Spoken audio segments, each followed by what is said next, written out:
So, Senator Lankford, you're recognized for your questions. Mr. Chairman, thank you. Thank you to all of you and your testimony. You've been here a long time. There's a lot of questions. You've gone through a lot of different issues. I apologize. I had to be able to run in and out real quick. Mr. Pappas, I want to be able to follow up on a couple of things real quick. You've answered a lot on China. Obviously, that's been a big issue. You know that. It's not like you went to TikTok and were shocked. There were issues with China and the possibility there. There are a couple of questions that have come up recently on this. One of them is the ability for TikTok to be able to track keystrokes after you leave the app. To be able to be on the app, click a link to be able to go to another site and be able to track keystrokes. Is that a part of the app's design that you can do that? No, it's not.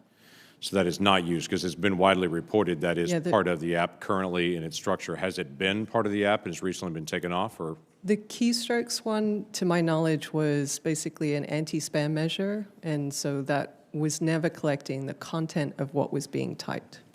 Was there an ability, though, to be able to track keystrokes on it after, as you're on the app, click on a link to be able to go to another page to be able to track I don't keystrokes? believe so, no. Okay, we'll follow up on that. Don't believe so on it. The other one is you still have offices all over the world, as you mentioned. A lot of your offices are in Singapore. The development, the original development of TikTok, it's my understanding it came from ByteDance. It was a Chinese development originally, and then it spread all over the world. Correct? Yes, it was originally developed by the parent company ByteDance, but also Musically, the app, and the two were combined. But currently, and for a while now, there have been separate apps, separate codes, separate servers, and so on. Are any of the developers that still work on the design still based in China in your Chinese office? Yes, we've said that we have engineers in China, correct.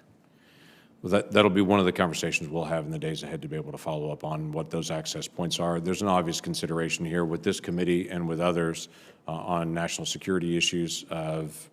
It's just well known that China has as a part of their law, they get access to anything that's with technology. And for China to have the possibility to have access to 100 million Americans, including most of our young people, that's an issue for us, and it's reasonable for ask hard questions. We understand that concern, and I appreciate your question, Senator, which is why we're investing heavily in ensuring strict access controls, and we're working with Oracle.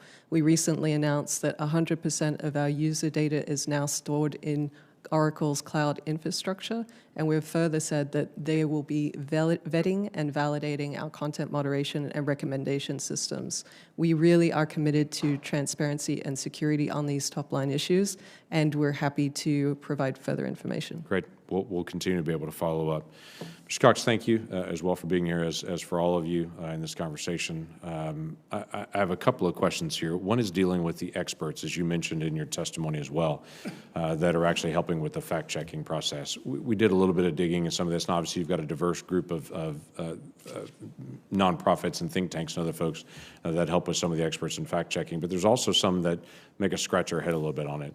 There was one of the groups that was dealing with coronavirus and some of the fact-checking early on that. That was actually a group of journalists. As we went through and looked at some of the credentials and all, in which they were public on all these individuals, thanks for the transparency on that, none of them were medical professionals on it. So the challenge is, and not to be pejorative on journalists, but I don't run into a lot of conservative journalists. There are a few out there. The consistent fear is that conservative voices are silenced. And when I look at some of the groups that actually do the fact-checking, I don't find a lot of conservative groups that do this. Ms. Pappas, on the same kind of issue, as I go through for TikTok, they list as one of the fact-checking groups, or them or their experts that are out there, the Southern Poverty Law Center is one of the places they go. Well, the Southern Poverty Law Center is considered the Family Research Council and the Alliance Defending Freedom, which are just pro-family groups and religious freedom groups, as hate groups. So if TikTok is dependent on the Southern Poverty Law Center to be able to find what's a hate group, the Family Policy Council is a hate group suddenly on TikTok. So the question is, how do you develop your expert groups? How do you make sure that they're actually balanced and that the advice you're getting on what that looks like is actually fair? Mr. Cox, you want to jump in first on the meta side? Yes, I'd be happy to, Senator. So just on the issue of misinformation, we know that people don't want misinformation on the platform, and that's why we've developed a program to work with independent fact-checkers that are certified by the IFCN, which is an independent fact-checking network. How do you make sure it's a balanced perspective philosophically? I know that the IFCN has specific policies around looking for balance. I also know that there are folks on both sides of the aisle who are members of that network. I would only say, how do you make sure it's balanced, not that organization make sure it's balanced? Because again, there is a perception, and I would tell you, I understand their perception because I have a lot of conservative organizations, churches, faith-based nonprofits, all kinds of entities that reach out to my office at home and here, and they'll reach out to me and say, I just got blocked from Facebook. We're trying to figure out why. They're not terrorist organizations, they're not violent, they're not anything else, they just got blocked. And they're trying to figure out if it's conservative ideology is the reason why. And so what I'm trying to figure out is who fact checks the fact checkers for you to be able to make sure that you're getting a fair perspective on this. You've got millions or billions of pages and entities to be able to track on this. When someone gives you counsel, how do you take advantage of checking that first to make sure it doesn't have a bias? Senator, on the question of checks and balances among the fact checker network, the system that we've set up allows fact checkers to check each other and resolve disputed claims in that way, and we believe that that helps the system be more fair. But I guess I'm asking still the same question. How do you make sure that that perspective is balanced?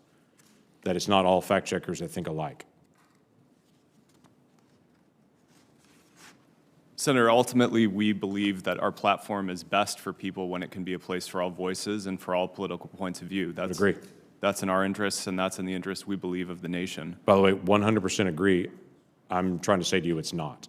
That there are entities that really believe their voices are being blocked out and that the individuals that are fact-checking them have a bias against them politically, not necessarily for violence or something else. And so that is part of the challenge here that I would challenge you on that. And for all of us to be able to make sure it's going to be fair and balanced on that. Let me move on to a couple other issues. Mr. Chairman, do I have an extra minute here I can go on it? Thank you for that. I have two quick other things that I want to be able to address. In Meta's terms of service, you state in your terms of service 3.2.1, you may not use our products to do or share anything that is unlawful, misleading, discriminatory, or fraudulent, or assist someone else in using our products in such a way. But you also have stated as Meta, we prohibit content that offers to provide or facilitate human smuggling, which includes advertising a human smuggling service, but we do allow people to share information about how to enter the country illegally or request information about how to be smuggled. Now, I'm trying to align those two, where you say you can't use our platform for any illegal activity, promoting illegal activity, facilitating that, unless you're illegally crossing our border. Then we're going to facilitate the use of our platform, in fact, has been excessively used to facilitate connecting with the cartels and the traffickers to be able to facilitate illegally crossing our southern border. Help me understand between those two, which one is correct? Senator, we've been working with law enforcement for a while now on the very serious issue of human trafficking across our borders.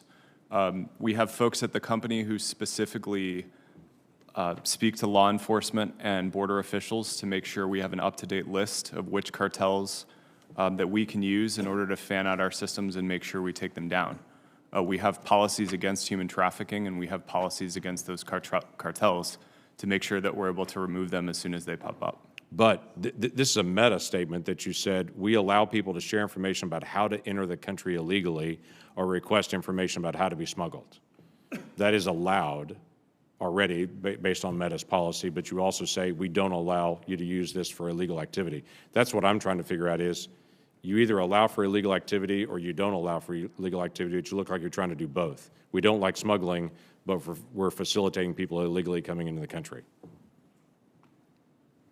Senator, the policy here, as I understand it, is specifically about human trafficking and cartel networks that are facilitating illegal trafficking of people. I'd be happy to follow up with you on this. Let's do. There's not a person that crosses our southern border into the United States that doesn't pay the cartel. As our Border Patrol will tell you, the border is secure. It's secure on the south side. When I was in McAllen, Texas, a couple of months ago, they said in that area, the cartels just in that area make $153 million a week trafficking people across the border. Many of those meet up with those people that are moving them across the border illegally through a Facebook platform.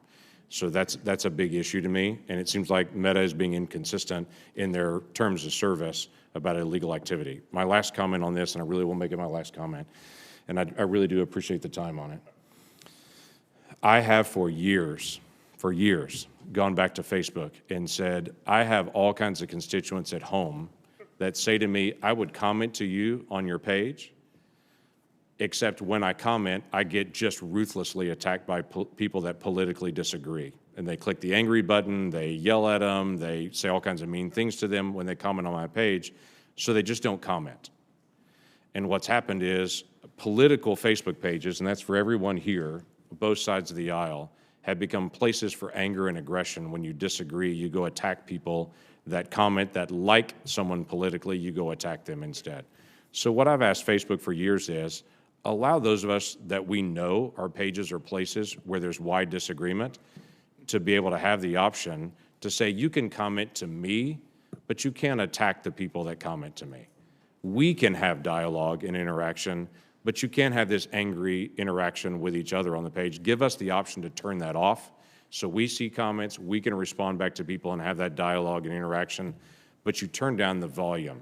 What I've heard year after year from Facebook is, that's not really what we do. What we do is interaction, but everyone knows the interaction there is angry, bitter, aggressive interaction. That's not healthy. So my request again to Facebook, which we've done in writing and in follow-up and in conversation, is you have the ability to turn down the volume to be able to have fewer angry emojis flying at people by allowing that interaction. Please do. Thank you, Senator Lankford, for the Senate 1 minute. Appreciate that. We'll do a second round, and because of the late nature, and you have, all four of you have been here a long time, if everyone could hold within, I was very generous in the first round. We'll try to make sure that we do the 7 minutes in this round, if you would. I want to get back to